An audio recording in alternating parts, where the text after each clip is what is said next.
यार मैं खुश क्यों नहीं रह पाता हूँ, मेरे पास इतना सब कुछ है, मैंने इतना सब कुछ अचीव कर लिया, जब भी मैं खुश क्यों नहीं हूँ। पहले मैं भी यही सोचता था, जब मुझे पता चला हेडोनिक ट्रेडमिल, हेडोनिज्म और हेडोनिक टेंडेंसीज के बारे में। तो आज मैं इस वीडियो में आपको इन्हीं सब टॉपिक के बारे में बताऊंगा। बहुत ही अच्छा वीडियो होने वाला है, तो लास्ट तक जरूर देखिएगा। तो सबसे पहले आती है प्रॉब्लम। प्रॉब्लम क्या है? प्रॉब्लम है कि हम सब खुश क्यों नहीं रह पाते हैं जबकि हम इतना सारा अचीव कर भी लेते हैं। तो इसका आंसर सिंपल है, क्यों? क्योंकि हमारा जो ब्रेन है वो एक बेस लाइन पर सेट रहता है, एक डिफॉल्ट मोड पे सेट रहता है कि अगर उससे ऊपर जाओगे तो हैप्पी रहोगे, उससे नीचे जाओगे तो तुम स्ट्रेस में जाओगे। तो जो ब्रेन होता है वो बेस लाइन को ही फॉलो करता है, इसीलिए तुम अगर कुछ अचीव भी कर लेते हो तो तुम्हें बाद में सब नॉर्मल लगने लगता है। फॉर एग्जाम्पल, अभी तुमने आईफोन खरीदा तो तुम्हें कुछ दिन तक अच्छा लगेगा, गॉड फील होगा, पर कुछ दिन बाद तुम्हें सब सेम लगेगा। सिमिलरली अगर तुम्हारे अच्छे मार्क्स आते हैं वही कुछ दिन तक अच्छा, उसके बाद फिर सब आती है कि ऐसा होता क्यों है। ऐसा होता है, एक साइकोलॉजी में कॉन्सेप्ट होता है हेडोनिक ट्रेडमिल का। तो हेडोनिक ट्रेडमिल को समझने से पहले हेडोनिज्म को समझ लो। हेडोनिज्म की फिलॉसफी क्या कहती है?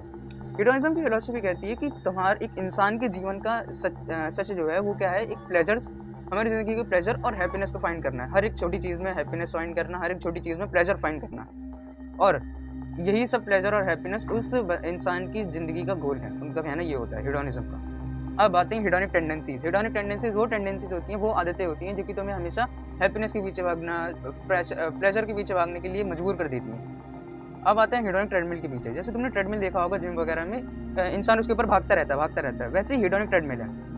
हेडोनिक ट्रेडमिल में क्या होता है, हैप्पीनेस के पीछे इंसान भागता रहता है, उससे अल्टीमेट हैप्पीनेस चाहिए। अगर तुमने कुछ अचीव भी कर लिया, उसके बाद तुम और अचीव करने के लिए चालू हो जाओगे, इसी को कहते हैं हेडोनिक ट्रेडमिल। तो अब मैं इसके लिए सोल्यूशन भी लेके आया हूँ, क्योंकि आप हेडोनिक ट्रेडमिल के साथ हमेशा कैरी ऑन नहीं कर सकते। सोल्यूशन बताता हूँ। सबसे पहले सोल्यूशन है stop searching for cheap pleasure, यानी कि चीप प्लेजर जितने भी होते हैं, जैसे कि डोपामीन हो गया। डोपामीन तो नहीं कहना चाहिए, डोपामीन बिंज वॉचिंग से जो आता है, डोपामीन तुम्हारे रील से जो आता है, शॉर्ट से जो आता है, वो सब डोपामीन हो गया। अब सेकंड आता है प्रोसेस में ही हैप्पीनेस को फाइंड करो। प्रोसेस में हैप्पीनेस कैसे फाइंड कर सकते हैं? फॉर एग्जांपल, मैंने लॉन्ग फॉर्म वीडियो बनाई, मुझे अच्छा लग रहा है लॉन्ग फॉर्म वीडियो बनाना, तो इसलिए मैंने बनाई।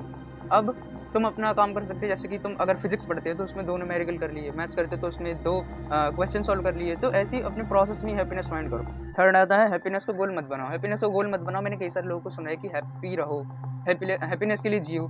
तो हम कभी हैप्पी तो रह नहीं सकते, तो हैप्पीनेस के लिए कैसे जी सकते हैं? तो इसीलिए मैं कहता हूँ कि प्रोसेस में हैप्पीनेस ढूंढो, हैप्पीनेस को गोल मत बनाओ।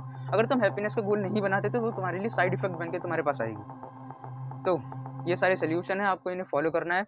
अब आपकी बारी है इन सबको फॉलो करके अपनी हैप्पीनेस को ढूंढने की, कि आपकी हैप्पीनेस असल में है क्या, चीप प्लेजर से अपार्ट।